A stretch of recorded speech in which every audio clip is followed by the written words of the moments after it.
ప్రభునామంలో మీ అందరికీ వందనాలు. ఇప్పుడు వరకు మనం 19 పుస్తకాలని ధ్యానించుకోగలిగాం. ఈ రోజున 20వ పుస్తకమైన సామెతల గ్రంథాన్ని మనం ధ్యానించుకుందాం. మొదటి 5 అధ్యాయాలను ప్రారంభ ప్రార్థన. పరిశుద్ధుడా, ప్రేమ కలిగిన మా తండ్రి, కృప కలిగిన యేసయ్య, నీకే స్తోత్రాలు. నీ యందు భయభక్తులు కలిగి జ్ఞానానికి మూలము, తెలివికి మూలం అంటున్నావు నాయన. అట్టి భయభక్తులు నాయన మా జీవితాల్లో మేము కలిగి నాయన నీ తెలివిని, నీ జ్ఞానాన్ని మేము పొందుకొనగలిగే కృపను మాకు అనుగ్రహించండి.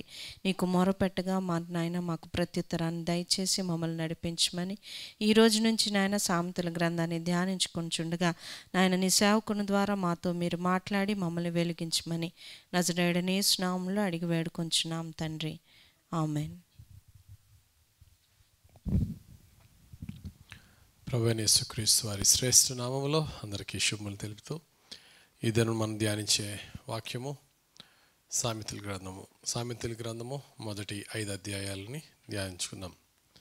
సామెతల గ్రంథాన్ని ఇంగ్లీష్లో ఏమంటారండి? Book of Proverbs. సామెతల గ్రంథాన్ని ప్రొవర్బ్స్ అని మనం ఇంగ్లీష్లో అంటాం. అది హీబ్రూలో మిష్లీ షిలోమో అన్నారు, అనగా సొలొమోను యొక్క సామెతలు అంటే వైజ్ సేయింగ్స్, జ్ఞానవక్తమైనటువంటి మాటలు. ఈ సామెతలు రాసింది ఎవరు అంటే సొలొమోనే అనే సత్యాన్ని మనకి మొదటి అధ్యాయము మొదటి వచనంలోనే మనకు కనబడుతుంది. చదవండి ఒకసారి. దావీదు కుమారుడును ఇశ్రాయేలు రాజునైన సొలొమోను సామెతలు. రైట్. సో ఎలాగా 1వ అధ్యాయం మొదటి వచనంలో, 10వ అధ్యాయం మొదటి వచనంలో, 25వ అధ్యాయం మొదటి వచనంలో కూడా భక్తుడైనటువంటి సొలొమోనే ఈ గ్రంథకర్తని స్పష్టమవుతుంది. ఈ యొక్క సామెతల్లో 31 అధ్యాయాలు ఉన్నాయి. ఈ 31 అధ్యాయాలు సొలొమోను రాసినవి కావు, కానీ 29 అధ్యాయాలు మాత్రమే సొలొమోను భక్తుడు రాసినవి. 30వ అధ్యాయాన్ని 31వ అధ్యాయాన్ని మొదటి వచనంలోనే 30వ అధ్యాయం ఆగూరు పలికిన మాటలు, 31వ అధ్యాయము రాజైన లెమూయేలు యొక్క తల్లి పలికిన మాటలని స్పష్టంగా మనకు కనబడుతుంది. వాస్తవానికి భక్తుడైనటువంటి సొలొమోను 3000 సామెతలు, 1005 కీర్తనలు రాసినట్టుగా మొదటి రాజుల గ్రంథం 4వ అధ్యాయం 32వ వచనంలో మనం చూడవచ్చు. ఈ యొక్క సామెతల గ్రంథంలో కూర్చబడిన ఈ సామెతలన్నింటినీ కూడా సొలొమోను భక్తుడు, ఆగూరు భక్తుడు, రాజైన లెమూయేలు తల్లి గారి యొక్క మాటలుగా మనం చూడవచ్చు. ఈరోజు మనం ధ్యానించే ఈ మొదటి 5 అధ్యాయాలు మాత్రమే కాకుండా ఓవరాల్గా సామెతల గ్రంథం అంతట్లో కూడా చూసినట్లయితే ఏ ముఖ్యమైనటువంటి విషయాలు రాయబడి ఉన్నది ఈ సామెతల గ్రంథంలో అనేది మనం చూస్తే, జ్ఞానము కలిగి వివేకము కలిగి ఉండుట, బుద్ధిహీనత, ఈ రెండింటిని కంపేర్ చేసిన విషయాలు అనేకమైనవి కనబడతాయి. ఆ తర్వాత మనం చూస్తే నీతిగా ఉండుట, దుర్మార్గంగా ఉండుట, దుర్మార్గుల జీవితాన్ని నీతిగా జీవించిన వారి జీవితాన్ని ప్రక్కన కంపేర్ చేయుట. ఆ తర్వాత నాలుక, జీవమరణములో నాలుక వశం అని చెప్తూ నోటి మాట వల్ల మనుషులు ఎలా నాశనం అవుతారో, మృదువైన మాటల వల్ల ఎలా దీవింపబడతారో అనే మాటల యొక్క విలువను ఈ సామెతల గ్రంథంలో చాలా స్పష్టంగా చెప్పారు. తర్వాత ఫ్యామిలీ లైఫ్ గురించి, నీ యొక్క భార్య నీ భర్తతో కలిసి ఉండుటే ఎలా ఉంటుంది, ఎంత ధన్యకరంగా ఉంటుంది, వ్యభిచారము చేస్తూ వ్యభిచార స్త్రీతో, ఇతర స్త్రీలతో, ఇతర పురుషులతో ఉంటే జీవితం ఎలా నాశనం అవుతుంది అనే సత్యాన్ని సామెతల గ్రంథంలో భక్తుడు సొలొమోను చాలా స్పష్టంగా చెప్పారు. ఆ తర్వాత ఇదే సామెతల గ్రంథంలో ఇంకా ఒక లేజీ లైఫ్, పని చేయకుండా సోమరి వాని జీవితాన్ని చాలా అద్భుతంగా ఎక్స్ప్లెయిన్ చేశాడు. చీమలను చూసి బుద్ధి తెచ్చుకోమని సోమరికి చెప్తూ, కష్టపడి పనిచేసిన వాని జీవితం చేసేవాని జీవితం ఎలా ఉంటుంది, సోమరి వాని జీవితం ఎలా ఉంటుంది అనే విషయాలు ఇక్కడ మనం చూస్తున్నాం. సామెతల గ్రంథంలో చూడవచ్చు. సామెతల్లో ఎక్కువగా తండ్రి తన పిల్లలకు ఏ విధంగా మంచి నడవడికని, తల్లి తన బిడ్డలకు ఏ విధంగా మంచి బోధను వివరిస్తుందో ఆ విధమైనటువంటి బోధ సామెతల గ్రంథంలో మనకి కనబడుతుంది. సామెతల గ్రంథము మొదటి 5 అధ్యాయాలు మనము ఈరోజు బ్రీఫ్గా ధ్యానించుకుందాం. మొదటి అధ్యాయం మనం చూసినట్లయితే ఈ అధ్యాయం అంతట్లో ఒక తండ్రి తన పిల్లలకి, తన కుమారునికి పిలిచి, జ్ఞానం యొక్క విలువ ఎంత గొప్పదో తెలుసుకోనైనా, అది ఎంత విలువైనదో తెలుసుకో, ఆ గొప్ప జ్ఞానాన్ని నువ్వు ఎలా సంపాదించుకోగలవు అనే విషయాల్ని ఇక్కడ వివరించాడు. మొదటి అధ్యాయం మనం ఇప్పుడు వివరంగా తెలుసుకుందాం. మొదటి అధ్యాయం మొదటి వచనంలోనే మనం చూసినట్లయితే ఈ సామెతల గ్రంథం అంతా కూడా ఈ సామెతలు ఎవరు రాశారు అనేది కనబడుతుంది. ఆ తర్వాత రెండవ వచనం నుండి 6వ వచనం వరకు, మొదటి అధ్యాయం మొదటి వచనంలో ఈ సామెతలు ఎవరు రాశారు అనే సొలొమోను గురించి చెప్పబడితే, 2వ వచనం నుండి 6వ వచనం వరకు ఎందుకు రాశాడు ఈ సామెతలు అనే విషయాన్ని మనకి తెలుస్తుంది. గమనించండి ప్రియులారా, సామెతల గ్రంథాన్ని, కీర్తనల గ్రంథాన్ని నేను ధ్యానించినప్పుడు భక్తుడైనటువంటి బిల్లీ గ్రామ్ గారి యొక్క మాటలు నాకు జ్ఞాపకం వస్తాయి. దైవ సేవకుడు, ప్రపంచంలోనే అత్యున్నతమైనటువంటి ఎవాంజలిస్ట్గా పేరు పొందిన గొప్ప దైవ సేవకుడు అని బిల్లీ గ్రామ్ గారు అంటారు, నేను రోజుకి 5 కీర్తనలు, రోజుకి సామెతల గ్రంథంలో ఒక అధ్యాయము చదవకుండా నా డేని ముగించను అంటాడు ఆయన. అంటే ఆయన జీవితకాలం అంతా కీర్తనల, సామెతల్ని నెలకొకసారి కంప్లీట్ చేసుకున్నాడట. అంటే రోజుకి 5 కీర్తనలు అంటే ఎన్ని రోజుల్లో కీర్తనలు కంప్లీట్ అవుతుందండి? కీర్తనలు 150 కీర్తనలు ఉన్నాయి. 150 కీర్తనలు, రోజుకి 5 కీర్తనలు అంటే 30 రోజుల్లో, అంటే నెల రోజుల్లో కీర్తనలు అయిపోతాయి. రోజుకు సామెతల గ్రంథంలో ఒక అధ్యాయం అంటే సామెతలు 31 అధ్యాయాలు ఉన్నాయి. సుమారు నెల రోజుల్లో సామెతలు కూడా పూర్తవుతుంది. దీన్ని బట్టి అర్థం చేసుకోవాల్సిన సత్యం ఏంటంటే, గొప్ప దైవ సేవకుడు, ఎంతో ఆత్మీయత, గొప్ప సాక్ష్యం కలిగిన వాడు అనుదినము కీర్తనలు, సామెతలు ధ్యానిస్తూ తన జీవితాన్ని గడిపి సక్సెస్ఫుల్గా తన జీవితాన్ని ముగించాడు. మన జీవితానికి కూడా కీర్తనలు ఎంత అవసరమో సామెతలు కూడా అంత అవసరం. కీర్తనలలో మనకి నేర్చుకోవాల్సింది, ఒక మనిషి దేవునితో ఉన్న ఆ యొక్క సత్సంబంధాన్ని అభివృద్ధి చేసేది కీర్తనలు ఆత్మీయంగా మనిషిని గొప్ప ఆత్మజ్ఞానముతో నింపుతుంది. పరిశుద్ధంగా, పవిత్రంగా, దేవునికి ప్రీతికరంగా జీవింపచేస్తుంది.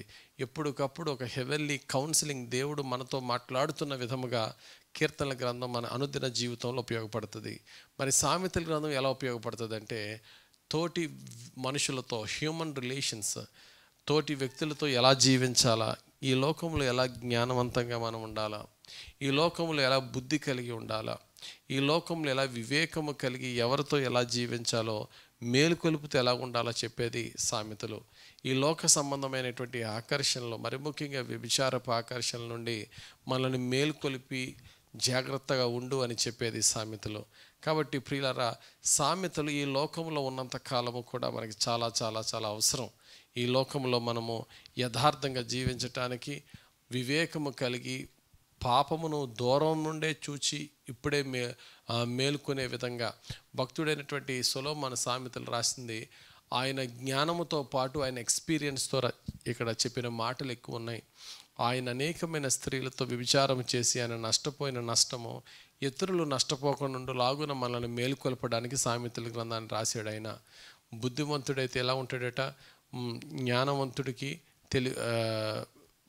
తెలివి తక్కువ వాడికి, మూర్ఖునికి డిఫరెన్స్ ఏంటంటే, జ్ఞానవంతుడట, తెలివైన వాడట, దెబ్బ తనకు తగలక ముందే ఎదట వాడికి తగిలిన దెబ్బను చూసి మేలుకునేవాడు తెలివైన వాడట. తెలివి తక్కువ వాడు దెబ్బ తగిలిన తర్వాత మేలుకునేవాడు తెలివి తక్కువ వాడట. మూర్ఖుడు తగిలిన తర్వాత కూడా మేలుకొనేవాడు మూర్ఖుడట. ఒక్కొక్కసారి మనం ఏ స్టేజెస్లో మనం మారుతున్నామో, మూర్ఖుడిలాగా ఇంకా మనం మేలుకోవట్లేదా? తెలివి తక్కువ వాళ్ళ దెబ్బ తగిలిన తర్వాత మేలుకుంటున్నామా, లేక తెలివైన వాడిలాగా ఆల్రెడీ దెబ్బలు తిన్న వ్యక్తులను చూసి మనం మేలుకుంటున్నామా? భక్తుడైన సొలొమోను దెబ్బలు తిని మనల్ని మేలుకొలపడానికి సామెతలు రాశాడు. ఆయన మొదటి అధ్యాయం మొదటి వచనంలో దావీదు కుమారుడైన ఇశ్రాయేలు రాజు అయిన సొలొమోను సామెతలు అని తను ఇంట్రడ్యూస్ చేసుకున్నాడు. 2వ వచనం నుండి 6వ వచనం వరకు సామెతలు ఎందుకు రాశాడని సుమారు 10 కారణాలు ఇక్కడ చెప్పాడు. చదువుదాం ఒకసారి. 2వ వచనం నుండి 6వ వచనం వరకు. జ్ఞానమును ఉపదేశమును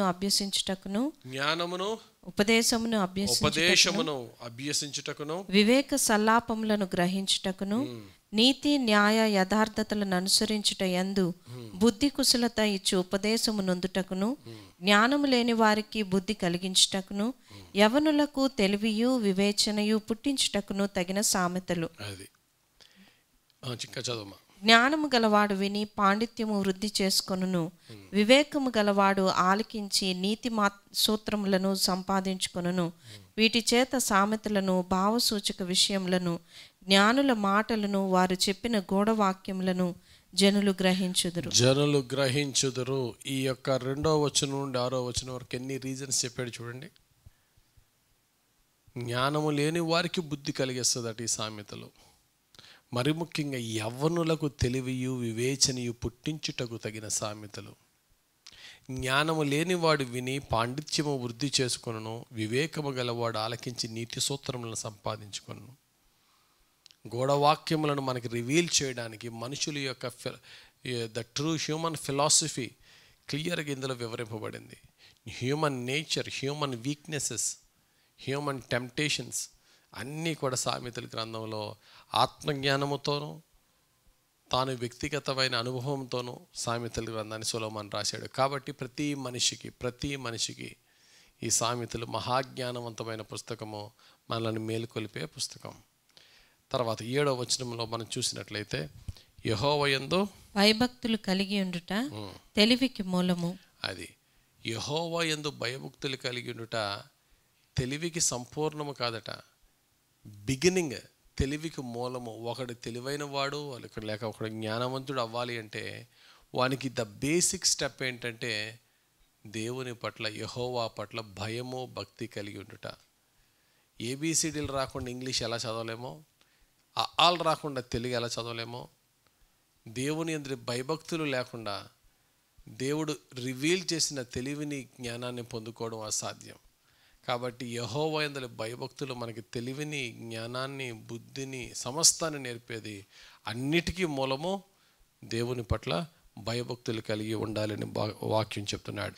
తర్వాత 8-9 వచనాల్లో మనం చూసినట్లయితే 8-9 వచనాల్లో చక్కటి ఇన్స్ట్రక్షన్స్, నా కుమారుడా అని ఇక్కడ స్టార్ట్ చేస్తూ ఒక తండ్రి తన కుమారునికి చెప్పే బోధన ఇక్కడ చెప్తున్నాడు. 8-9 వచనాలు. నా కుమారుడా, నీ తండ్రి ఉపదేశము ఆలకింపుము, నీ తల్లి చెప్పు బోధను త్రోసివేయకుము. అవి నీ తలకు సొగసైన మాలికయు, నీ కంఠమునకు హారములనై ఉండును. రైట్. ఇక్కడ సామెతలు స్టార్ట్ అయిన వెంటనే ఆ యొక్క సామెతలు ఎవరు రాశాడు అని ఆథర్ గురించి చెప్పాడు, ఎందుకు రాశాడు అని చెప్పాడు, రీజన్, కారణం ఏంటి చెప్పాడు. ఇమ్మీడియట్గా 3వదిగా మనం చూసినట్లయితే ఎందుకు రాశాడు అని చెప్పిన వెంటనే ఫస్ట్ మాట ఎవరినంటే, యెహోవా పట్ల భయభక్తులు కలిగి ఉండు, నీకంత సమస్త జ్ఞానం అర్థమవుతుంది అన్నాడు. ఆ యెహోవా తర్వాత నెక్స్ట్ ప్లేస్ ఎవరికి ఇచ్చాడంటే తండ్రికి ఇచ్చాడు. తర్వాత ప్లేసు తల్లికి ఇచ్చాడు. యెహోవా అంటే దేవుడు, తర్వాత నీ తండ్రి ఉపదేశం ఆలకింపుము, అవి నీ తలకు సొగసైన మాలికయు, నీ కంఠమునకు హారములనై ఉండును. తర్వాత నా కుమారుడు నీ తండ్రి ఉపదేశం ఆలకింపుము, నీ తల్లి చెప్పు బోధను త్రోసివేయకుము. తల్లిదండ్రులు, యెహోవా దేవుని తర్వాత తల్లిదండ్రులకు హయ్యెస్ట్ ప్రయారిటీ ఇక్కడ మనం చూస్తున్నాం. అంటే దేవుని మాటలు, తల్లిదండ్రుల మాటలు విని నడుచుకో, అదే నీ సమస్త తెలివి జ్ఞానానికి మూలం అంటున్నాడు. ఆ తర్వాత నెక్స్ట్ ఎవరిని ఇంట్రడ్యూస్ చేశాడంటే నీ చుట్టుప్రక్కల ఉన్న పీర్ గ్రూప్, నీ చుట్టుప్రక్కల ఉన్న వారు నేను పాపానికి టెంప్ట్ చేస్తారు, జాగ్రత్త. ఒక ప్రక్కన దేవుడు నేను గైడ్ చేస్తాడు, మరొక ప్రక్కన నీ తండ్రి, నీ తల్లి నేను సంరక్షించి నేను గైడ్ చేస్తూ ఉంటారు. ఒక ప్రక్కన ఇటువంటి చక్కటి క్రమశిక్షణ, డిసిప్లిన్, శిక్షణ ఉంటే, చక్కటి క్రమశిక్షణ ఉంటే, మరొక ప్రక్కన శోధన కూడా ఎదురవుతుంది. ఆ శోధన ఎవరో కాదు, నీ చుట్టుప్రక్కల నీ ఫ్రెండ్స్ నుండే. అది 10వ వచనం నుండి మనం చూడవచ్చు. 10వ వచనం నుండి 14వ వచనం వరకు నిన్ను టెంప్ట్ చేసే పాపుల గురించి చెప్తున్నా, చదవండి. నా కుమారుడా, పాపులు నిన్ను ప్రేరేపింపగా ఒప్పకుము, మాతో కూడా రమ్ము, మనము ప్రాణము తీయుటకై పొంచి ఉందుము, నిర్దోషి అయిన ఒకని పట్టుకొనుటకు దాగి ఉందుము. పాతాళము మనుష్యులను మృంగివేయినట్లు వారిని జీవముతోనే మృంగివేయుదుము. సమాధిలోనికి దిగువారు మృంగబడినట్లు వారి పూర్ణ బలముతో నుండగా మనము వారిని మృంగివేయదము రమ్ము అని వారు చెప్పినప్పుడు ఒప్పకుము. పలు విధములైన మంచి సొత్తులు మనకి దొరుకును, మన ఇండ్లను మన దోపుడు సొమ్ముతో నింపుకొందుము. నీవు మాతో పాలివాడివై ఉండుము, మనకందరికి నీ సంచి ఒక్కటే ఉండునని వారు నీతో చెప్పుదురు. ఈ విధంగా నిన్ను టెంప్ట్ చేస్తారు. మన ఇల్లులు డబ్బుతో, రిచెస్తో నిండిపోతాయి. మనందరికీ కూడా కామన్గా మనం అన్నీ కూడా పంచుకోవచ్చు, సమానంగా మనం అన్నీ కూడా షేర్ చేసుకోవచ్చు. త్వరగా రిచ్ అయిపోవచ్చు, త్వరగా మనం ఈ యొక్క కష్టాల నుంచి బయటకు వచ్చేయచ్చు, త్వరగా రిచ్ పర్సన్స్ అయిపోవచ్చు మనం అని ఈ విధంగా టెంప్ట్ చేస్తారు. అయితే మరలా 15వ వచనంలో నా కుమారుడా అని మరలా సంబోధిస్తూ వారి మార్గంలో నడవద్దు, కారణాలు ఏంటో తెలుసా అని చెప్పి 7 కారణాలు చెప్తున్నాడు 15వ వచనం నుండి 19వ వచనం వరకు. వారి మార్గంలో నడిస్తే నువ్వు ఎంత నష్టపోతావో, కీడు చేయుటకు వారి పాదములు పరుగులెత్తును, నరహత్య చేయుటకే వారు త్వరపడుదురు, పక్షి చూచుచుండగా వల వేయుట వ్యర్థము, వారు స్వనాశనమునకే పొంచి ఉందరు. నాయనా, నీవు వారు ఎంత టెంప్ట్ చేసినా వారి టెంప్టేషన్స్కి ఎట్టి పరిస్థితుల్లో కూడా లొంగొద్దు నా బిడ్డ అని చెప్పి ఎంతగానో ఒక తండ్రి తన కుమారుని బ్రతిమలాడుతున్నట్టుగా భక్తుడైనటువంటి సొలొమోను తన యొక్క ఎక్స్పీరియన్స్తో సంఘాన్ని, నిన్ను నన్ను దేవుడు ఈరోజు ఆయన వాక్యం ద్వారా మేలుకొలుపుతున్నాడు. ఎందుకంటే ఈ రోజున చిన్న వయసు నుంచే కూడా ఈజీ మనీకి అలవాటు పడితే మన జీవితం ఎన్ని పాపాలన్నా చేస్తుంది. సమస్తమైన పాపాలకి కారణం ఏంటి అంటే, సమస్తమైనటువంటి ఈ వ్యభిచారం తీసుకోండి, దొంగతనం తీసుకోండి, హత్యలు తీసుకోండి, డబ్బే ఇది అన్నిటికీ మూలాధారం, మూల కారణం. Poverty is the root cause of terrorism అంటాడు బిల్ క్లింటన్ ఒక స్పీచ్లో. Poverty is the root cause of terrorism. ఈరోజు నీ ఆఫ్రికా దేశాల్లో తినడానికి తిండి ఉండదు, కానీ AK-47 గన్లు అంత దగ్గర ఉంటాయి. ప్రతి ఒక్కడింట్లో రివాల్వరో గన్నో ఏదోటి మెయింటైన్ చేస్తారు. తినడానికి తిండి ఉండదు. కారణం ఏంటి? కారణం ఏంటంటే వారికి ఈజీ మనీ, కష్టపడి పని చేసుకోవడం కాదు, ఈజీగా డబ్బులు సంపాదించేసుకోవాలా, దోచుకొని డబ్బు సంపాదించుకోవాలా. ఇక్కడ తర్వాత 22వ వచనం మనం చూసినట్లయితే కిందకి ఆ యొక్క ఒక్కొక్క పాపం గురించి వివరిస్తూ చెప్పుకుంటున్నాడు. 22వ వచనం చదవండి ఒకసారి. ఎట్లనగా జ్ఞానము లేని వారులారా, మీరెన్నాళ్ళు జ్ఞానము లేని వారుగా ఉండగోరుదురు? అపహాసకులారా, మీరెన్నాళ్ళు అపహాస్యము చేయొచ్చు ఆనందింతురు? బుద్ధిహీనులారా, మీరెన్నాళ్ళు జ్ఞానమును అసహించుకుందురు? నా గద్దింపు విని తిరుగుడి. చాలు, నా గద్దింపు విని తిరుగుడి. ఆ యొక్క ఈజీ వే ఆఫ్ లైఫ్, ఆ యొక్క సిన్ఫుల్ వే ఆఫ్ లైఫ్కి మీరు అలవాటు పడితే ఈ రోజునన్నా నా వాక్యాన్ని విన్న తర్వాత మీరు మేలుకోండి. ఎందుకంటే మేలుకోకపోతే ఏం జరుగుతుంది? దేవుడు ఇక్కడ చాలా స్ట్రాంగ్ మాటలు చెప్తున్నాడు. ఈ మాటలు విన్నప్పుడు, మనం చదివినప్పుడు భయం వేస్తుంది. నా వాక్యము నిన్ను మేలుకొలుపుతున్నప్పుడు నువ్వు మేలుకో. నా వాక్యము నేను గద్దించినప్పుడు నా గద్దింపునకు నువ్వు లోబడి నా తట్టు తిరుగు. నీవు తిరగలేదంటే రేపన్న రోజున నీ జీవితంలో భయంకరమైన శోధన, బాధ, కష్టము, డిజాస్టర్, శ్రమ వచ్చినప్పుడు ఖచ్చితంగా నన్ను వెతుకుతావు, ఖచ్చితంగా నన్ను పిలుస్తావు. అప్పుడు నేను ఖచ్చితంగా నీ పిలుపునకు నేను స్పందించను అంటున్నాడు. చూడు, క్రిందకు వచ్చినట్లయితే 24వ వచనం చూస్తే, నేను పిలవగా మీరు వినకపోతిరి, నా చేయి చాపగా ఎవరునూ లక్ష్య పెట్టకపోయిరి. నేను చెప్పిన బోధ ఏమీయూ మీరు వెనక త్రోసివేసితిరి. నేను గద్దింపగా లోపడకపోతిరి.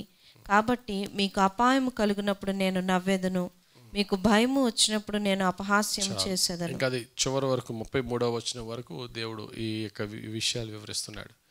నేను పిలిచినప్పుడు మీరు నాకు పలకనప్పుడు, మీరు పిలిచినప్పుడు నేను ఎందుకు పలకాలి?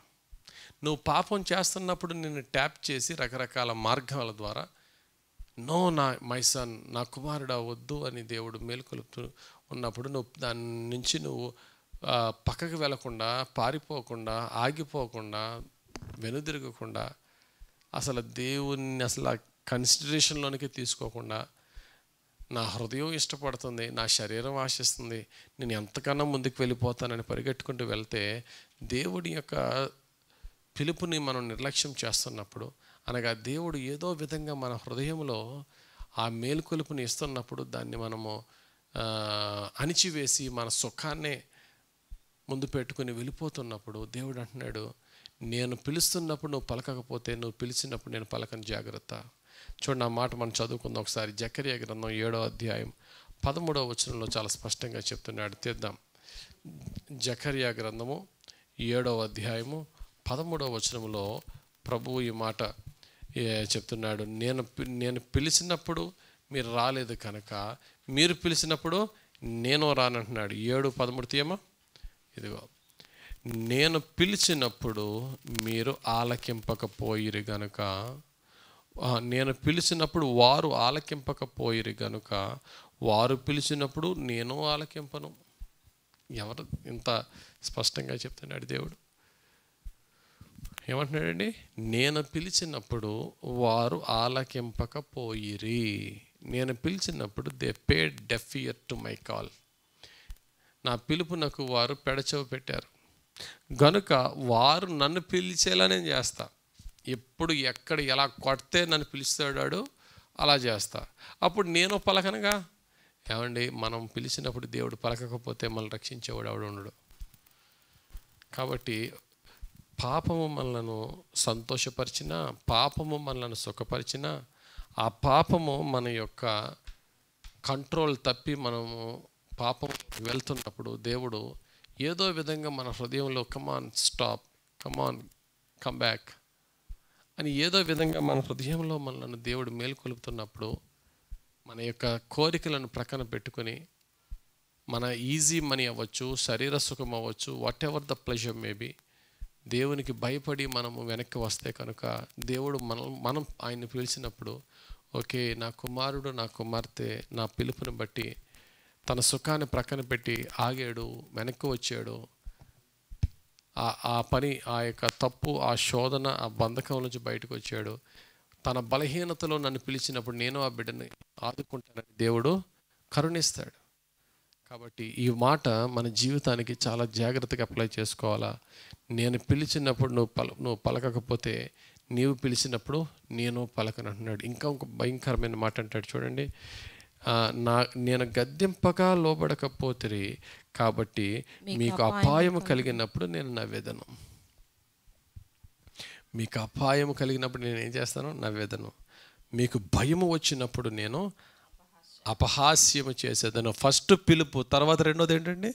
ముందు పిలుపు, తర్వాత గద్దింపు. నా పిలుపు, చక్కటి పిలుపు నువ్వు రెస్పాండ్ అవ్వకపోతే కొంచెం గట్టిగా రిబ్యూక్ చేస్తాను. అప్పుడు కూడా నువ్వు మారకపోతే నీకు శ్రమ రప్పిస్తా, ఏడుస్తావు, నేను నవ్వుతా. నన్ను పిలుస్తావు, నేను అపహాస్యం చేస్తా, గెట్ లాస్ట్ అంట. అది ఎంత భయంకరమైన స్థితి. అట్టి స్థితికి మనం వెళ్ళకూడదు. ఇక్కడ దేవుడు నా కుమారుడా నా కుమార్తె మేలుకో అని నాతో నీతో మనందరితో ప్రభు చెప్తున్నాడు. ఈ అధ్యాయం అంతా మొదటి అధ్యాయం. తర్వాత రెండో అధ్యాయం మనం చూద్దాం. సామెతల గ్రంథము 2వ అధ్యాయం. ఈ 2వ అధ్యాయం అంతా కూడా జ్ఞానమును మనము నిర్లక్ష్యపరచకుండా జ్ఞానాన్ని చక్కగా మనం అభ్యసించినట్లయితే ఏంటి లాభము అనేది మనం తెలుసుకోవాలి. ఎప్పుడైనా సరే జ్ఞానము ఎక్కడి నుంచి వస్తుందండి? ఎలాగొస్తుంది జ్ఞానం? చదువుకోవటం ద్వారా వస్తుంది, లేక పెద్దలు చెప్తున్న బోధలు వినుట ద్వారా వస్తుంది. మా నాన్నగారు చెప్పేవారు మా చిన్నప్పుడు, నాలెడ్జ్ ఈజ్ బారోడ్.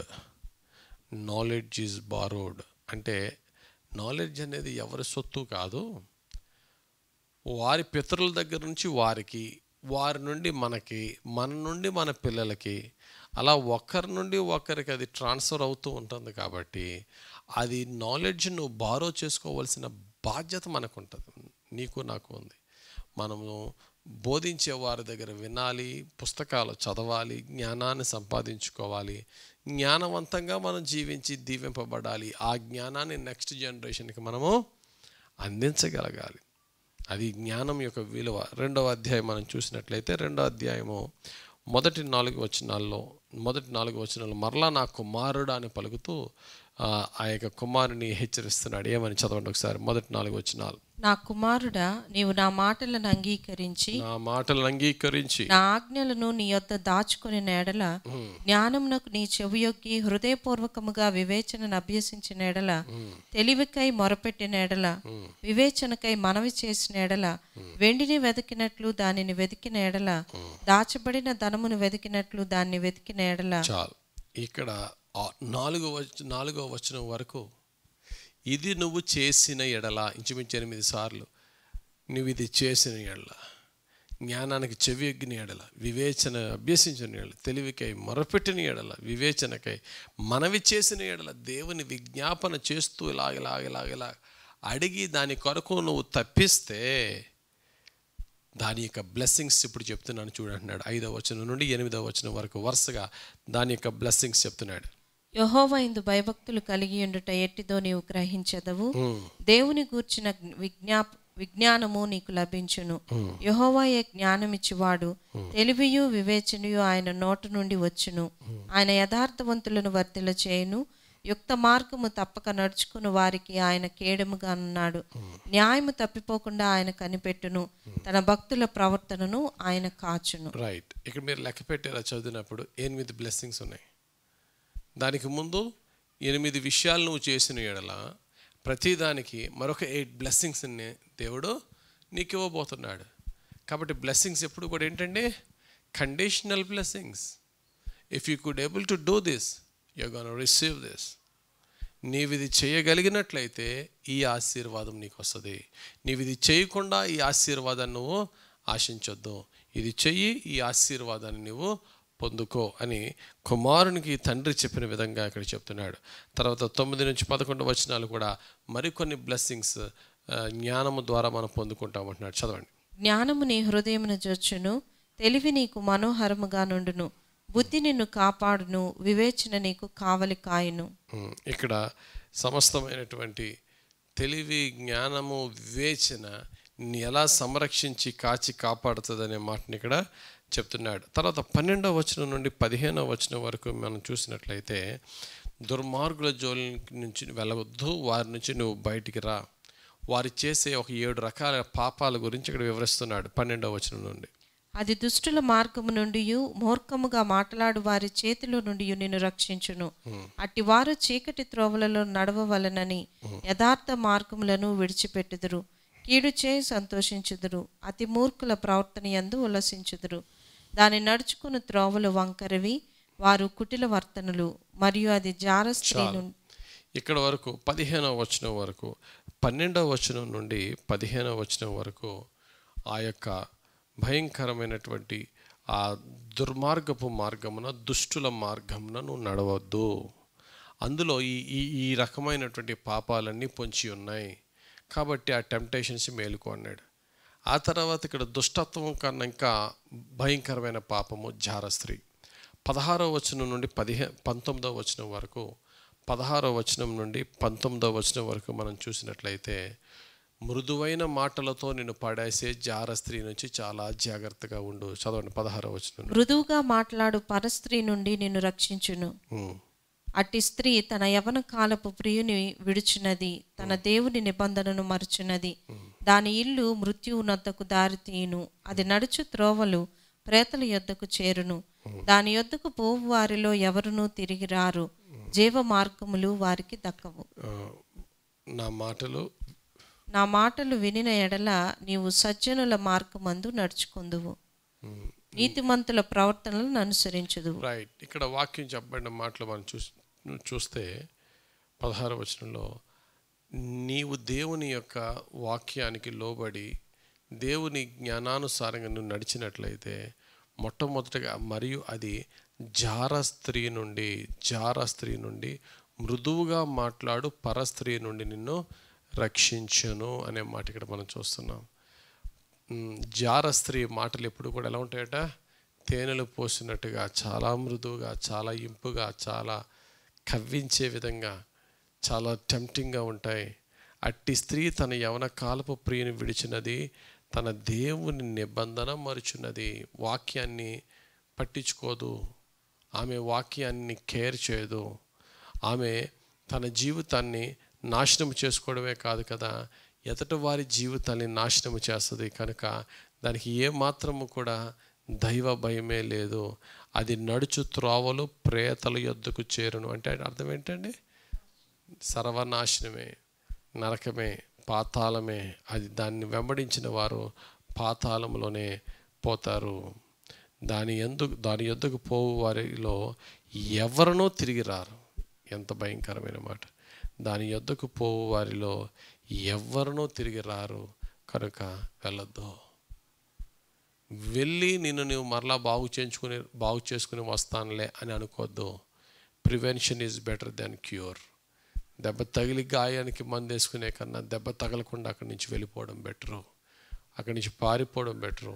ఆ స్త్రీ దగ్గరికి వెళ్ళొద్దు అని చాలా స్పష్టంగా జార స్త్రీ గురించి, మృదువుగా మాట్లాడు పరస్త్రీ గురించి ఇక్కడ జ్ఞాని అయిన సొలొమోను ఆయన అనంత జ్ఞానముతోనూ చాలా వ్యాస్ట్ ఎక్స్పీరియన్స్తోనూ చెప్తున్న మాటలు. తర్వాత 20 వచనం నుండి 22వ వచనం లాస్ట్ 3 వచనాల్లో చూసినట్లయితే నీవు ఆ విధంగా ఉంటే దేవుడు ఇలా దీవిస్తాడని చెప్తున్నాడు. చదవండి.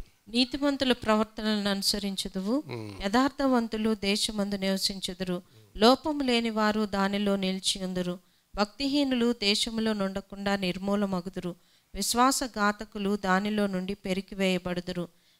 అంతే దేవుడు ఇక్కడ చెప్తున్నాడు, యథార్థవంతులు దేశమందు నివసింతురు, నీతిమంతుల ప్రవర్తనలను అనుసరించుదువు, నీవు సజ్జనుల మార్గమందు నడుచుకొందువు. ఇప్పుడు ఆ జార స్త్రీ పరస్త్రీ నుంచి పారిపోయి పక్కకు వెళ్తే నువ్వు నీతిమంతుల మార్గంలో, సజ్జనులు నడిచే మార్గంలో, యథార్థవంతులు నడిచే మార్గంలో నడుస్తావు. అంతేకాని భక్తిహీనులు మాత్రం దేశంలో ఉండకుండా పోతారట. మనం ఎలా ఉండాలట? లోపము లేని వారు దానిలో నిలిచి ఉందరు. దేవుడు మరి నిన్ను నన్ను లోపము లేని వారులుగా మనల్ని తీర్చిదిద్దే కృప మనకు అనుగ్రహించునుగాక. ఆమెన్. తర్వాత 3వ అధ్యాయం చూద్దాం. సామెతల గ్రంథము 3వ అధ్యాయం. ఈ 3వ అధ్యాయం అంతా కూడా మనం చూసినట్లయితే 1వ అధ్యాయము 2వ అధ్యాయము తెలివి కలిగి ఉండు, జ్ఞానము కలిగి ఉండు, వివేచనతో ప్రవర్తించు, చాలా జాగ్రత్తగా జీవించు అనే మాటలు చెప్తూ ఉన్నాడు కుమారునికి ఒక తండ్రి. 3వ అధ్యాయం చూస్తే నువ్వు తెలివి సంపాదించు, జ్ఞానాన్ని సంపాదించు, వివేకము కలిగి ఉండు, అబవ్ ఆల్ ఈ మూడిటికన్నా ఎక్కువగా ట్రస్ట్ ఇన్ ద లార్డ్, దేవుని పట్ల నమ్మికతో, దేవుని పట్ల విశ్వాసముతో ఆయనకు ముందు ప్రాధాన్యత ఇచ్చి నీ యొక్క తెలివి, నీ జ్ఞానము, నీ వివేకము ఇవన్నీ నెక్స్ట్ లైన్లో పెట్టు. Give first place to the lord అనేది ఈ 3వ అధ్యాయంలో ముఖ్యంగా మనం చూడవచ్చు. 3వ అధ్యాయంలో ఇక్కడ వరుసగా మనం చూస్తున్నట్లయితే అడ్వైజ్ అండ్ బ్లెస్సింగ్ రెండు ఉంటుంది. ఒక ఇన్స్ట్రక్షన్ ఇస్తున్నాడు, ఆ ఇన్స్ట్రక్షన్ ఫాలో అవుతే ఇదిగో ఈ బ్లెస్సింగ్. ఒక రెండు అడ్వైజులు ఇస్తే ఒక 2 బ్లెస్సింగ్స్ కూడా ఉంటాయి. అలా సైమల్టేనియస్గా మనం చూద్దాం. మొదటి 2 వచనాలు మనం చూసినట్లయితే ఒక 2 ఇన్స్ట్రక్షన్స్ ఇస్తున్నాడు. ఆ 2 ఇన్స్ట్రక్షన్స్ నువ్వు ఫాలో అవుతే 3 బ్లెస్సింగ్స్ ఉన్నాయి దానితో పాటు అంటున్నాడు. కండిషనల్ బ్లెస్సింగ్స్ చెప్తున్నాడు. చదవండి. నా కుమారుడా, నా ఉపదేశమును మరువకుము. మొట్టమొదటిది ఏంటి? నా ఉపదేశము మరవద్దు, నా ఆజ్ఞలను హృదయపూర్వకముగా గైకొను. నేను చెప్పిన ఆజ్ఞలన్నీ హృదయపూర్వకంగా నీవు గైకొను. ఈ 2 నువ్వు చేస్తే ఈ 2 చేయడం వల్ల నీకు 3 దీవెనలు వస్తాయి అంటున్నాడు. చదవండి. అవి దీర్ఘాయువును, అవి దీర్ఘాయువు, సుఖజీవముతో గడుచు సంవత్సరములను, శాంతిని నీకు కలుగజేయను. చూసారా, ఆ 2 వచనాల్లో 2 ఇన్స్ట్రక్షన్స్ అండ్ 3 బ్లెస్సింగ్స్. ఆ 2 ఇన్స్ట్రక్షన్స్ ఏంటి? నా ఉపదేశం అంగీకరించు, నా ఆజ్ఞలను హృదయపూర్వకంగా గైకొను. నా ఇన్స్ట్రక్షన్స్ అన్నీ నువ్వు హృదయపూర్వకంగా గైకుంటే నేను చెప్పిన 3 ఆశీర్వాదాలు నీ జీవితంలో అనుభవిస్తామంటున్నాడు. తర్వాత 3-4 వచనాలు కూడా 3 ఇన్స్ట్రక్షన్స్ ఇచ్చాడు. అవి పాటిస్తే 2 బ్లెస్సింగ్స్ ఉంటాయి అన్నాడు. చదవండి. దయను సత్యమును ఎన్నడూను నిన్ను విడిచిపోనీయకుము. అది దయా సత్యము ఎన్నడూ నిన్ను విడిచిపోనీయద్దు. వాటిని కంఠాభూషణముగా ధరించుకొనుము. వాటిని నువ్వు కంఠాభూషణముగా ధరించుకొనుము. నీ హృదయమను పలక మీద వాటిని వ్రాసుకొనుము. నీ హృదయమను పలక మీద వాటిని రాసుకో. నువ్వు ఇలా చేస్తే ఇప్పుడు ఏం దీవెన వస్తుందో చెప్తున్నాడు. అప్పుడు దేవుని దృష్టి యందును మానవుల దృష్టి యందును నీవు దయ నొంది మంచి వాడవని అనిపించుకుందువు. ఇక్కడ ఏమన్నాడు? దయా సత్యము. ఈ దయా ప్లేస్లో మనం లవ్ అని మనం తీసుకుంటే లవ్ అండ్ ట్రూత్ బైబిల్లో ప్రతి క్రైస్తవుడికి కూడా ఉండవలసినవి. నీ జీవితకాలం అంతా ప్రేమను విడిచిపెట్టద్దు. నీ జీవితకాలం అంతా ప్రభు చెప్పే బోధ యొక్క సత్యాన్ని నువ్వు విడిచిపెట్టద్దు.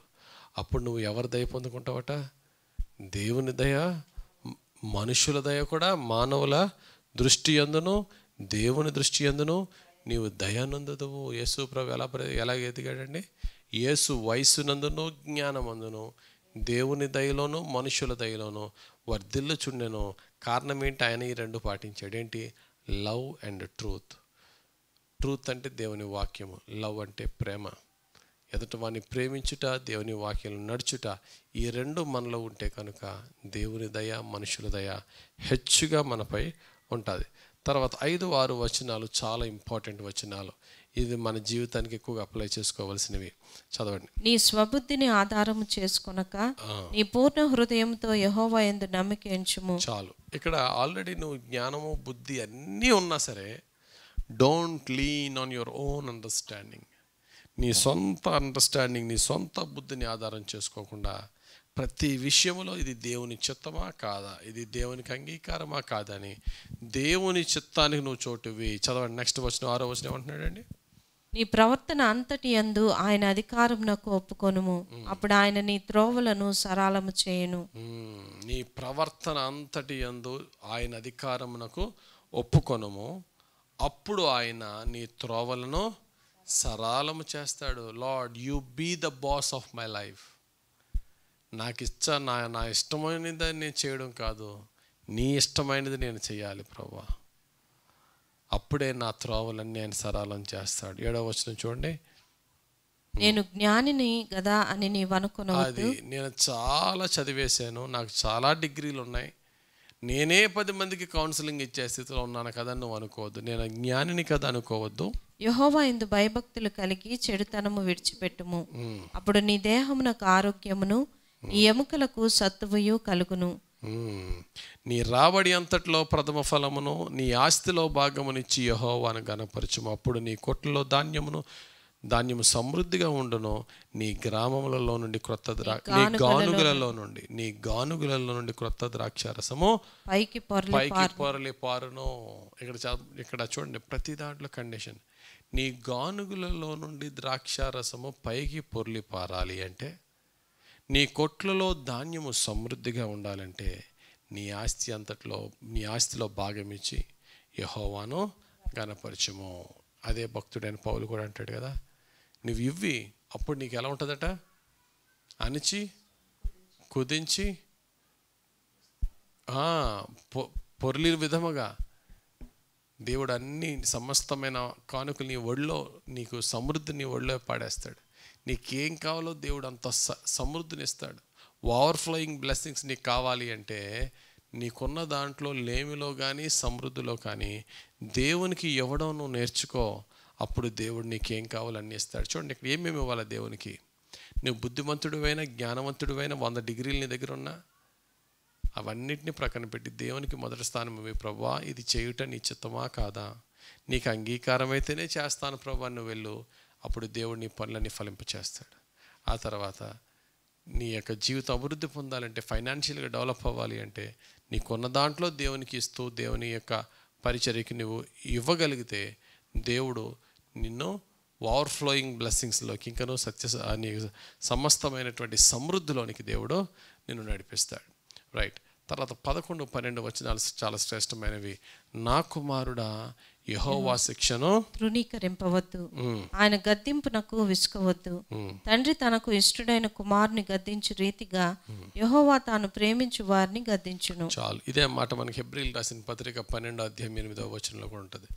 దేవుడు ఒకవేళ ఎప్పుడన్నా నీకు కష్టాలు రప్పిస్తే, దేవుడు నిన్ను కొన్ని శ్రమల గుండా నిన్ను పంపిస్తున్నప్పుడు, కొన్ని శోధనలు నీ జీవితంలో ఎదురైనప్పుడు వెంటనే కృంగిపోవద్దు, వెంటనే నిరసించిపోవద్దు, బాధపడిపోయి ఏంటి నా లైఫ్ ఇలాగైపోయింది అనుకోవద్దు.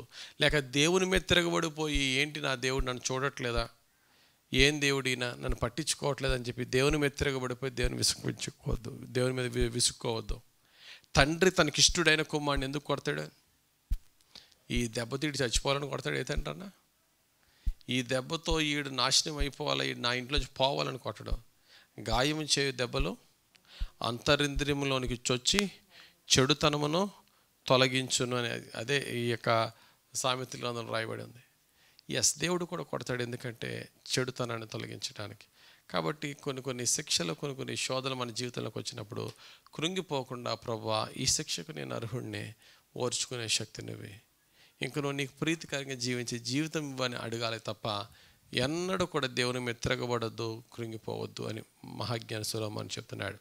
తర్వాత మనం చూసినట్లయితే 13వ వచనం నుండి 18వ వచనం వరకు, 13వ వచనం నుండి 18వ వచనం వరకు మనం చూసినట్లయితే సమస్తమైనటువంటి తెలివి జ్ఞానము సంపాదించుట ఉన్న బ్లెస్సింగ్ పగడముల కంటే వెండి బంగారాల కంటే సమస్తమైన సంతోషాల కంటే సమస్త వస్తువులు సంపాదించుకున్న సంతోషముల కంటే ఒక వ్యక్తి తెలివి జ్ఞానమును అభివృద్ధి చేసుకునేట ద్వారా ఎక్కువ సంతోషిస్తాడు అనే మాట చూడండి ఒకసారి 14 వచ్చాదు. వెండి సంపాదించుట కంటే జ్ఞానము సంపాదించుట మేలు, అపరంజి సంపాదించుట కంటే జ్ఞాన లాభము నొందుట మేలు. పగడముల కంటే అది ప్రియమైనది, నీ ఇష్ట వస్తువులన్నీ దానితో సమానులు కావు. దాని కుడి చేతిలో దీర్ఘాయువును, దాని ఎడమ చేతిలో ధనఘనతలను ఉన్నవి. సో ఇవన్నీ కూడా తెలివికి జ్ఞానానికి నీవు దేవుని యొక్క భయభక్తులతో తెలివిని జ్ఞానాన్ని నువ్వు పొందుకుంటే వెండి బంగారాలు ఏవి కూడా దానితో సాటి కావు. అవి నీకు అవి నీకు వివేచన ఇస్తాయి, ఎలా బ్రతకాలో నేర్పుతాయి, దీర్ఘాయుష్యులను నడిపిస్తాయి, సమస్త సమృద్ధిలోనికి నిన్ను నడిపిస్తాయని చెప్తున్నాడు. తర్వాత 21వ వచనం నుండి 24వ వచనం వరకు మనం చూసినట్లయితే ఇక్కడ అంటున్నాడు 6 రకాలైనటువంటి దీవెనలు ఇక్కడ చెప్తున్నాడు. నా కుమారుడు లెస్సైన జ్ఞానము వివేచనను భద్రము చేసుకొనము, వాటిని నీ కన్నుల ఎదుట నుండి తొలగిపోనీయకుము. అలాగుంటే నీకేమొస్తాయట? అవి నీకు జీవముగాను నీ మెడకు అలంకారముగాను ఉండును. అప్పుడు నీ మార్గమును నీవు సురక్షితముగా నడిచెదవు. నీ పాదము ఎప్పుడునూ తొట్టిల్లదు. పండుకొనినప్పుడు నీవు భయపడవు. నీవు పరుండి సుఖముగా నిద్రించెదవు. ఆకస్మికముగా భయము కలిగినప్పుడు, దుర్మార్గులకు నాశనం వచ్చినప్పుడు నీవు భయపడవద్దు. చాలు. ఇక్కడ తెలివి జ్ఞానము కలిగి ఉండు, అవి నీ మెడకు అలంకారముగాను నీ పాదమును నీ మెడకు అలంకారంగా ఉంచుకో. అప్పుడు నీ మార్గమున నీవు సురక్షితంగా ఉందువు, నీ పాదం ఎప్పుడునూ తొట్టిల్లదు. నువ్వు జ్ఞానవంతునిగా ఉండు, అప్పుడు నువ్వు భయపడకుండా ఉంటావు. ఇక్కడ జ్ఞానము worldly knowledge as well as spiritual knowledge, దైవానుసారమైనటువంటి జ్ఞానము. ఎందుకంటే వారి దేవుని ధర్మశాస్త్రము వారి హృదయంలో ఉన్నది కనుక వారి అడుగు జారవు. అటువంటి వాడు పండుకొనినప్పుడు నీవు భయపడవు, నీవు పరుండి సుఖముగా నిద్రించదవు. కిందకి 27వ వచనం మనం చూసినట్లయితే, మేలు చేయుట నీ చేతనైనప్పుడు దాన్ని పొందదగిన వారికి చేయకుండా వెనుక తీయకుము. ద్రవ్యము నీ యొద్ద నుండగా రేపు ఇచ్చేదను పోయి రమ్మని నీ పొరుగు వానితో అనవద్దు. మేలు చేయుట నీ చేతనైనప్పుడు ఏమన్నాడండి? దాన్ని పొందదగిన వానికి చెయ్యకుండా వెనుక తీయొద్దు. నువ్వు మేలు చేయగలిగే స్థితిలో ఉంటే అది చేయకుండా వెనక్కి తీయొద్దు. ఎందుకంటే యాకోబు భక్తుడు కూడా సేమ్ ఇటువంటి మాట అంటాడు. యాకోబు గ్రంథం 4వ అధ్యాయం 17వ వచనంలో, కాబట్టి మేలైనది చేయనెరిగియు అలాగూ చేయని వానికి పాపము కలుగును. నీకు మేలైనది ఎదుటి వ్యక్తికి మేలు చేయడం నీకు తెలుసు, మేలు చేసేది నీ చేతిలో ఉన్నది, కానీ మేలు చేస్తాడు బాగుపడిపోతాడు కదా అనే ఉద్దేశంతో నువ్వు మేలు చేయడం మానేస్తే అది నీకు పాపం అవుతుంది. యాకోబు గ్రంథం 4వ అధ్యాయం 17వ వచనంలో మనం ఈ మాట చూడవచ్చు. అదేవిధంగా ఇంకా క్రిందకు వచ్చినట్లయితే 29వ వచనం, మళ్ళీ సామెతల్లోకి రండి. 3వ అధ్యాయం సామెతలు 29వ వచనం, నీ పొరుగువాడు నీ యొద్ద నిర్భయంగా నివసించినప్పుడు వానికి అపకారము కల్పింపవద్దు, నీకు హాని చేయని వానితో నిర్నిమిత్తముగా జగడమాడవద్దు. నీ దగ్గర ఎవడైనాను ఏ వ్యక్తి అయినాను నిర్భయంగా ఉన్నప్పుడు అతడు నిర్భయంగా ఉన్నాడు కదా, ఇదే మనకు అవకాశం కదా అని చెప్పేసి అతను మోసం చేయడానికి అన్నడు కూడా ట్రై చేయొద్దు. బలాత్కారము చేయు వాని చూచి మత్సరపడకు, వాడి చేయు క్రియలను ఏ మాత్రమును చేయగోరవద్దు. ఇవన్నీ కూడా ఇన్స్ట్రక్షన్స్ చాలా చక్కగా ఒక తండ్రి తన కుమారునికి ఇస్తున్న విధంగా ఇస్తున్నాడు. లాస్ట్ వచనం మనం చూసినట్లయితే, జ్ఞానుల ఘనతను స్వతంత్రించుకొందరు, బుద్ధిహీనులు అవమానభరితులగుదురు. అది బుద్ధిహీనుడిగా ఉండొద్దు, జ్ఞానము కలిగి ఉండు. ఆ జ్ఞానము నువ్వు నడవలసిన మార్గాన్ని బోధిస్తుంది. ఆ మార్గంలో నువ్వు నడిస్తే చివరికి నీకేమొస్తుంది? చక్కటి ఘనతకు నీవు యోగ్యునిగా అర్హునిగా ఉంటావు. అది 3వ అధ్యాయం. సో 3వ అధ్యాయం యొక్క సారాంశం అంతా ఏంటంటే, బుద్ధి జ్ఞానములు కలిగి ఉండు, దానికన్నా ఎక్కువగా దేవుని మీద ఆధారపడి దేవునికి ప్రీతికరంగా జీవించు. రైట్. 4వ అధ్యాయం చూద్దాం. 4వ అధ్యాయం మనం చూసినట్లయితే ఈ 4వ అధ్యాయం కూడా జ్ఞానమును సంపాదించుకో, బుద్ధిని సంపాదించుకో, జ్ఞానమును బుద్ధిని కలిగి నీ ప్రవర్తన సరిచేసుకో అనే మాటలు ఇక్కడ మనం చూస్తున్నాం. ఇక్కడ 4వ అధ్యాయంలో మరలా కుమారులారా తండ్రి ఉపదేశమును వినుడి, మీరు వివేకము నొందునట్లు ఆలకించుడి అంటున్నాడు. మొదటి వచనం నుండి 9వ వచనం వరకు మనం చూసినట్లయితే అట్టి తండ్రికి నువ్వు కుమారుడుగా ఉండి మంచిగా ఉంటే ఏ విధమైన ఆశీర్వాదాలు ఉంటాయని చెప్పేసి వరుసగా ఇక్కడ సుమారు ఒక 14 బ్లెస్సింగ్స్ని ఇక్కడ వివరిస్తున్నాడు మొదటి 9 వర్సెస్లో. తర్వాత 10-12 వచనాలు మనం చూసినట్లయితే ఒక 2 అడ్వైజెస్ ఇస్తున్నాడు. చదువుదాం. 10వ వచనం మనం చూస్తే, నా కుమారుడా, నీవు ఆలకించి నా మాటలను అంగీకరించిన ఎడల నీవు దీర్ఘాయుష్మంతుడవగుదువు. జ్ఞాన మార్గమును నేను నీకు బోధించి ఉన్నాను, యథార్థ మార్గములో నిన్ను నడిపించి ఉన్నాను. చూడండి, ఒక 5 బ్లెస్సింగ్స్ ఇక్కడ కనబడతాయి. నువ్వు నా ఆ మాటలు అంగీకరించిన ఎడల, నువ్వు ఆలకించి నా మాటలు అంగీకరిస్తే మొట్టమొదటిగా నీవు దీర్ఘాయుష్మంతుడు అవుతావు.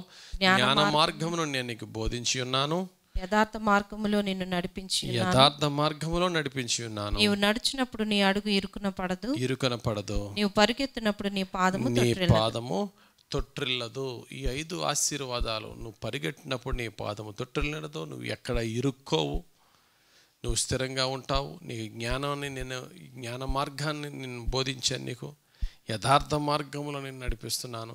దీనివల్ల నువ్వు దీర్ఘాయుష్ను కలిగి జీవిస్తావు. తర్వాత 13వ వచనం చూస్తే, ఉపదేశమును విడిచిపెట్టక దాన్ని గట్టిగా పట్టుకొనము, అది నీకు జీవము గనుక దానిని పొంది ఉండము. ఇన్స్ట్రక్షన్ నువ్వు ఎట్టి పరిస్థితుల్లో కూడా విడిచిపెట్టద్దు. గట్టిగా ఇన్స్ట్రక్షన్, దేవుడు మనకిస్తున్న ఇన్స్ట్రక్షన్ గట్టిగా పట్టుకో, అది ఏ మాత్రము దాన్ని విడిచి నువ్వు వెళ్ళొద్దు అంటున్నాడు. 18వ వచనం చూస్తే, పట్ట పగలగు వరకు వేకువ వెలుగు తేజరిల్లునట్లు నీతిమంతుల మార్గము అంతకంతకు తేజరిల్లును. అది పట్టపగల నుండి మధ్యాహ్నానికి లైటింగ్ పెరుగుతుందా తరుగుతుందా? పెరుగుతుంది. నీతిమంతుల మార్గం ఎలా ఉంటుందట? పట్టపగల నుండి మధ్యాహ్నం వరకు ఏ విధంగా లైటింగ్ పెరుగుతుందో, నీ స్టార్టింగ్ లైఫ్ కొంచెం డల్గా ఉండొచ్చు, కానీ దేవుడు నీ నీతిని మధ్యాహ్నం నీ ఎండవలే ప్రకాశింపచేస్తాడు. మరి భక్తిహీనులతో బుద్ధిహీనులతో ఈవినింగ్ సన్సెట్ ఏమవుతుంది? రోజు తగ్గిపోదు, గాఢాంధకారమే వారి జీవితంలో మిగులుతుంది. నెక్స్ట్ వచనం, భక్తిహీనుల మార్గము గాఢాంధకారమై తాము దేని మీద పడునది వారికి తెలియదు. అది వారి జీవితం అంతా గాఢాంధకారం అవుతుంది అని మాట చెప్తున్నాడు. ఇంకా తర్వాత క్రిందకు వద్దాం. నీ హృదయం ఎలాగ ఉండాలి, నీ కన్నులు ఎలాగ ఉండాలి, నీ పాదాలు ఎలా నడవాలి అనేది చెప్తున్నాడు. చూద్దాం 23వ వచనం. నీ హృదయంలో నుండి జీవదారులు బయలుదేరును, కాబట్టి అన్నిటికంటే ముఖ్యముగా నీ హృదయమును భద్రముగా కాపాడుకొను. అది సమస్తమైనటువంటి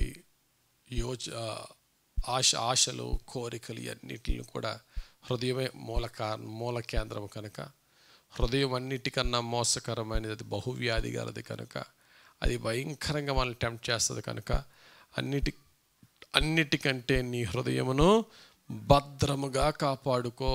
హృదయంలో వచ్చే కోరికలను చంపేసుకుని, అపవిత్రమైన కోరికలను చంపుకుని నీ హృదయాన్ని భద్రంగా కాపాడుకో. ఆ తర్వాత నువ్వు దేన్ని కాపాడుకోవాలా? ఆ హృదయం నుంచి వచ్చే పైన లిప్స్, పెదాల్ని కాపాడుకో అంటున్నాడు. చదవండి 24. మూర్ఖపు మాటలు నోటికి రానియకము, పెదవుల నుండి కుటిలమైన మాటలు రానియకము. అది నీ పెదవులను కాచుకో. ఇందాక హృదయాన్ని కాచుకో అన్నాడు, తర్వాత నీ పెదాలని కాచుకున్నాడు, తర్వాత పెదాల పైన ఉన్న కళ్ళు గురించి ఏమన్నాడు? 25వ వచనం. నీ కన్నులు ఇటు అటు చూడక సరిగాను, నీ కనురెప్పలు నీ ముందర సూటిగాను చూడవలెను. చాలు, నీ కనురెప్పలు చాలా జాగ్రత్తగా, ఏది చూస్తే ఏ టెంప్టేషన్లో నువ్వు పడతావో కనుక అవి నువ్వు చూడకుండా నీ కనురెప్పలతో నువ్వు కప్పుకొని నువ్వు చాలా జాగ్రత్తగా నీ కన్నులు కాపాడుకో. ఫస్ట్ ఏంటి? హృదయం, దానికి తగ్గట్టుగా నోరు మాట్లాడుతుంది, నా హృదయం తగ్గట్టుగానే కళ్ళు చూస్తాయి. ఈ 3 ఎప్పుడైతే ఏకీభవించాయో, ఈ 3 కలిసి పాదాలకి ఇన్స్ట్రక్షన్ ఇస్తుంది. అదిగో చూడు అక్కడ బాగుంది, పరిగెట్టు, ఎన్ని పనులను పక్కన పెట్టి అక్కడ పరిగెట్టు అంటుంది. కనుక నీ పాదాలు కాపాడుకో. లాస్ట్ వచనం ఏమన్నది? 27వ వచనం. నీవు కుడి తట్టుకైనను ఎడమ తట్టుకైనను తిరగకుము, నీ పాదమును కీడునకు దూరముగా తొలగించుకొనుము. నువ్వు కుడి తట్టైనను ఎడమ తట్టైనను తిరగకుండా నీ పాదాలను నీవు చాలా జాగ్రత్తగా కీడునకు దూరముగా తొలగించుకొనుము. పరిగెట్టొద్దు అక్కడికి, పారిపో అనే మాట. కాబట్టి మహాజ్ఞాని సొలొమోను హృదయం గురించి, పెదాల గురించి, కన్నుల గురించి, పాదాల గురించి మనిషికి చాలా చక్కగా వివరంగా ఇక్కడ 4వ అధ్యాయం బోధించాడు. ఇది 4వ అధ్యాయం పూర్తయింది. ఫైనల్గా 5వ అధ్యాయాన్ని ధ్యానించుకుందాం. ఈ 5వ అధ్యాయం అంతా కూడా ప్రత్యేకంగా యవనస్తుడు జార స్త్రీ వడిలో పడిపోకుండా మేలుకొల్పడానికి చాలా చక్కటి అధ్యాయం. ఈ 5వ అధ్యాయం అంతా వ్యభిచారములో పడబోవద్దు, నీకు కలిగిన నీ భార్యతో సంతోషించి తృప్తి పొందు. అది ఈ 5వ అధ్యాయం అంత ముఖ్య ఉద్దేశం. చదువుదాం. మొదటి 2 వచనాలు మనం చూసినట్లయితే, నా కుమారుడా, నా జ్ఞానోపదేశము ఆలకింపుము, వివేకము గల నా బోధకు చెవియొక్కుము. అది ఈ 2 మాటలు, నా జ్ఞానోపదేశం ఆలకించి వివేకము గల నా బోధకు నువ్వు చెవి ఎగ్గితే ఇంకో 2 బ్లెస్సింగ్స్ నీ జీవితంలో దేవుడు ఇస్తాడంటున్నాడు. అప్పుడు నీవు బుద్ధి కలిగి నడుచుకొందువు. అప్పుడు నీవు బుద్ధి కలిగి నడుచుకొందువు. తెలివిని బట్టి నీ పెదవులు మాట్లాడును. తెలివితో మాట్లాడును. నీ పిచ్చోళ్ళ మాట్లాడవు, అప్పుడు మూర్ఖుడిగా మాట్లాడవు, తెలివితో చక్కగా మాట్లాడతావు. ఎందుకంటే తెలివి లేకపోతే నేను మింగేయడానికి జార స్త్రీ రెడీగా ఉంది. అందుకనే తర్వాత 3వ వచనం నుండి 6వ వచనం వరకు మనం చూసినట్లయితే, జార స్త్రీ పెదవుల నుండి తేనె కారును, దాని నోటి మాటలు నూనె కంటెను నునుపైనవి. Very soft, very tempting, very pleasing. జాగ్రత్త, నువ్వు తెంగర మాటలు మాట్లాడావంటే జార స్త్రీ నిన్ను అమాంతం మింగేస్తుంది. యవ్వనుడా, నువ్వు వాటి జోలికి వెళ్ళొద్దు. తర్వాత, దాని వలన కలుగు ఫలము ముసుని పడినంత చేదు, అది 2 అంచులు గల కత్తి అంత పదును గలది. అంటే ఇక్కడ ఏంటంటే, చేదు అంటే అంత బిట్టర్ లైఫ్ నీకు వస్తుంది. 2 అంచులు గల ఖడ్గం అంటే మరణము. నీ జీవితము ఆ యొక్క అపవిత్రమైన స్త్రీతో ఉన్న జీవితము చేదైన జీవితానికి తీసుకెళ్తుంది. ఆ తర్వాత నీ బ్రతుకు మరణమే అంటూ ఈ 6వ వచనం వరకు ఆ జార స్త్రీ యొక్క క్రియలను వివరిస్తున్నాడు. దాని ఇంటి దగ్గరకు కూడా వెళ్ళొద్దు అన్నట్టు. 8వ వచనం చదవండి ఒకసారి. జార స్త్రీయుండు ఛాయకు పోక నీ మార్గము దానికి దూరముగా చేసుకొనుము, దాని ఇంటి వాకిట దగ్గరకు వెళ్ళకుము. కనీసం ఇంటి వాకిట దగ్గరకు కూడా వెళ్ళొద్దు. అదొక మ్యాగ్నెటిక్ ఫోర్స్ లాంటిది. నీవు రెసిస్ట్ చేసుకున్నా సరే రెసిస్ట్ చేసుకోలేని, నీ యొక్క శక్తి సరిపోని చోటది. ఏ చోటైతే నువ్వు వీక్, ఏ చోటైతే నీ శక్తి సరిపోవట్లేదో, try to avoid that place, ఆ యొక్క స్థలం. అందుకని యవ్వనుడా నీ యవనేచ్ఛల నుండి పారిపో, యవ్వనుడా యవనేచ్ఛల నుండి పారిపోమంటుంది వాక్యం. చాలా స్పష్టంగా యవనుడైన తిమోతితో పౌలు చెప్తున్నాడు, యవనేచ్ఛల నుండి పారిపో. కాబట్టి ఇక్కడ కూడా జార స్త్రీ నుండి పారిపో, దగ్గరికి కూడా వెళ్ళొద్దు. అది నీ జీవితాన్ని చేదైన జీవితముగా మిగిల్చేస్తుంది. చివరికి మరణమే మిగులుతుంది. 13వ వచనం, నా బోధకుల మాట నేను వినకపోతిని, నా ఉపదేశకులకు నేను చెవి యొగ్గలేదు. చాలు. ఇక్కడ ఏమంటున్నాడంటే, అంతా అయిపోయిన తర్వాత నీ జీవితంలో అంతా అయిపోయి నాశనం అయిపోయిన తర్వాత ఈ మాటలు వస్తాయి. అయ్యో, నన్ను గద్దించిన మాటలు నేను వినలేదే, నాకు బోధించిన వారి బోధ వినలేదే, ఇప్పుడు జారస్త్రీ దగ్గరికి వెళ్ళడం వల్ల ఇప్పుడు ఇదిగో ఈ సెక్షువల్లీ ట్రాన్స్మిటెడ్ డిసీజ్, ఎయిడ్స్ లాంటివి, సిఫిలిస్ లాంటివి రకరకాల జబ్బులు వచ్చి, now my days were counted. నా జీవితంలో నేను ఎంతకాలం బ్రతుకుతానో డాక్టర్ చెప్పేశాడే, నేను వెళ్ళొద్దు అన్నా సరే వెళ్ళానే, చెయ్యొద్దు తప్పన్నా సరే చేశానే అని నువ్వు కృంగిపోయి ఏడ్చినా నో యూస్. చేతులు కాలిన తర్వాత ఆకులు పట్టుకుంటే లాభం ఏంటంటారు కదా తెలుగులో, అలాగే. ఆ తర్వాత 15వ వచనం నుండి చివరి వరకు నీ సొంత భార్యతో సుఖపడు, నీ సొంత భార్యతో తృప్తి చెందు. దేవుడు నీకు ఇచ్చిన భార్యతో, దేవుడు నీకు ఇచ్చిన భర్తతో, తన శరీరంతో, నీవు నీ శరీరంతో తన సంతోషంగా ఉండు.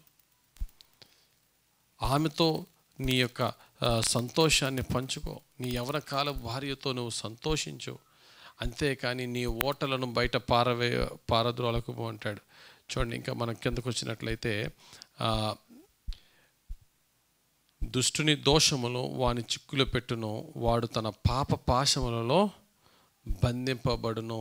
ఇదిగో 16వ వచనం, నీ ఓటలు బయటికి చెదరిపోదగున, వీధులలో అవి నీటి కాలువగా పారదగున. అంటే ఏంటంటే ఇక్కడ 15-16 వచనం, నీ సొంత కొండలోని నీళ్లు పానము చేయుము. నీ సొంత కొండ అంటే నీ భార్య. నీ సొంత బావిలో ఉప్పుకు జలము త్రాగము అంటే your wife or your husband. తర్వాత నీ ఓటలు బయటికి చెదిరిపోదగునా అంటే నీ ద్వారా పుట్టిన పిల్లలు నీ పిల్లలు అవ్వాలే కానీ వ్యభిచారముతో ఇతరుల స్త్రీలతో కలిసి నువ్వు పుట్టుకున్న నీ పిల్లలు దిక్కులేని పిల్లలుగా చెదిరిపోతారా?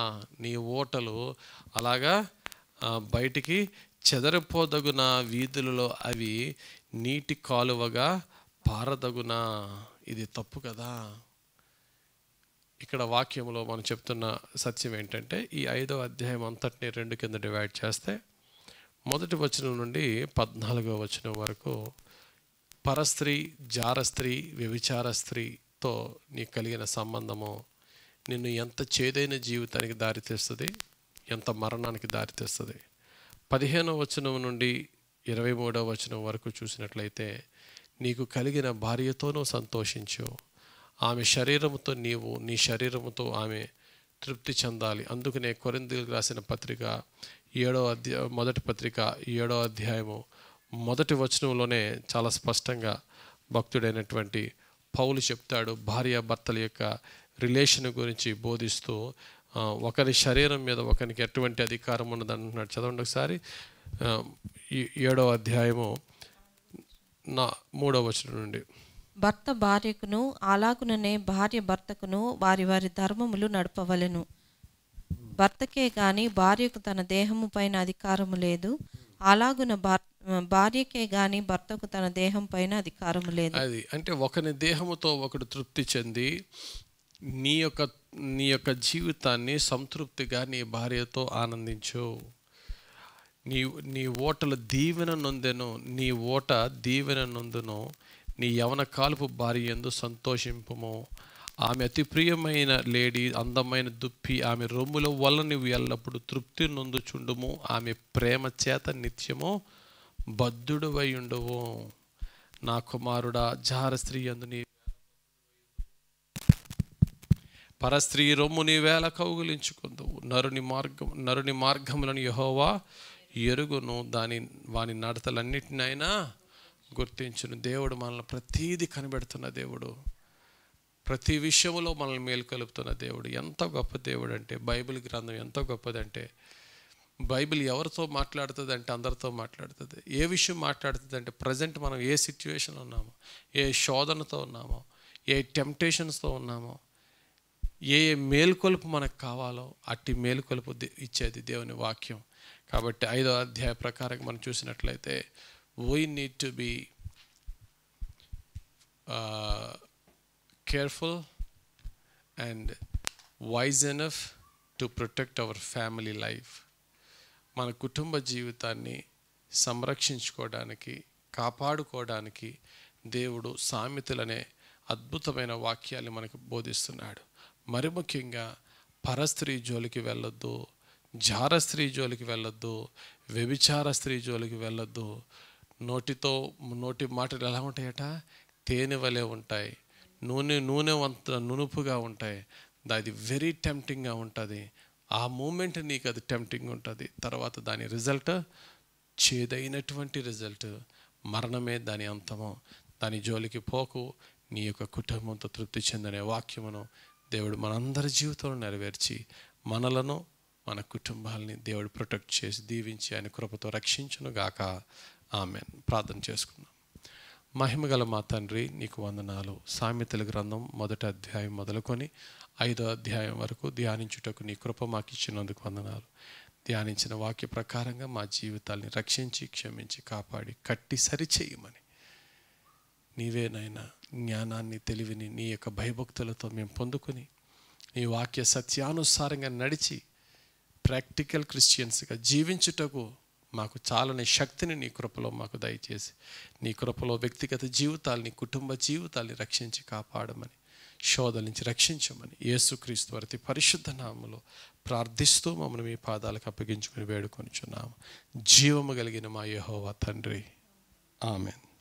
మన తండ్రి అయిన యెహోవా దేవుని ప్రేమ, రక్షకుడైన యేసుక్రీస్తు వారి కృప, ఆదరించి పరిశుద్ధాత్మ దేవుని పరిశుద్ధాత్మ అభిషేకం మనపై దిగి వచ్చి మనల్ని రక్షించి కాపాడి దీవించునుగాక. Amen. Amen. God bless you.